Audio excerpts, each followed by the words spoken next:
বলছে, সচিনকে বলছে, জানো সচিন দাদা, তুমি আমাদের আত্মীয় হও, আমি তোমাকে বিয়ে করেছি, জানি তুমি চুরি করো, ডাকাতি করো, নেশা খাও, তারপরেও বিয়ে করেছি। কেন? তুমি আমার মাথায় হাত দিয়ে বলো জীবনে মিথ্যা বলবে না, জীবনে কোনোদিন মিথ্যা কথা বলবে না, মাথায় হাত দিয়ে বলো। চুরি করবে, ডাকাতি করবে, অনুমতি আছে, কিন্তু মিথ্যা বলা যাবে না। মাধবীকে কথা দিল সচিন, জীবনে যদি মারাও যায় তবু কোনোদিন মিথ্যা বলবো না। এমন সময় মাধবী তার শ্বশুরকে বলছে, তাড়াতাড়ি গুরুদেবকে নিয়ে আমাদেরকে দীক্ষা দান করো। দীক্ষা যত জপ করবে তত পাপ ক্ষয় হবে, কৃষ্ণপদে ভক্তি প্রেম আসবে। অনেকেই টাকা, লক্ষ লক্ষ টাকার হিসাব করতে যে দীক্ষা মন্ত্রের কথা মনে নেই। দাদা দীক্ষা বলছে মন্ত্র মনে নেই, টাকা কার কাছে কত পাবেন তা তো মনে আছে, বলে তা আছে।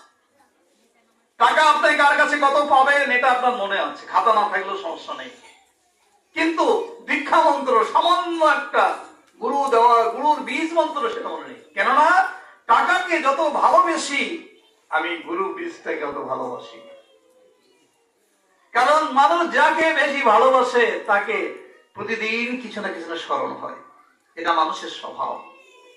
তাই কি করলেন, দীক্ষা দিলেন গুরুদেবকে। এবার সচিনের স্ত্রী মাধবী বলল, গুরুদেব আপনি আমার স্বামীকে একটা কথা দিয়ে নিলেন যে সে যেন মিথ্যা না বলে। তামা তুলসী দিয়ে প্রতিজ্ঞা করলো সচিন, মিথ্যা বলবো না জীবনে।